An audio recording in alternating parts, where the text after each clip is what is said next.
ایک شخص جس نے 200 اشعار لکھے حضور کی نام میں، جب شعر پڑھے نا میرے نبی کریم کے سامنے، حضور نے یوں اپنی چادر اس کی طرف پھینکی اور میرے آقا نے فرمایا تو نے ہمارا دل خوش کیا ہے، اللہ کریم تیرے منہ کو کبھی بھی بدبودار نہ کرے۔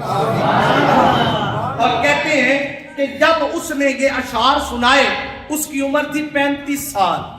کتنی عمر؟ 35 سال۔ اور جب وہ فوت ہوا نا تو وہ 235 سال کی عمر پائی۔ 235 سال۔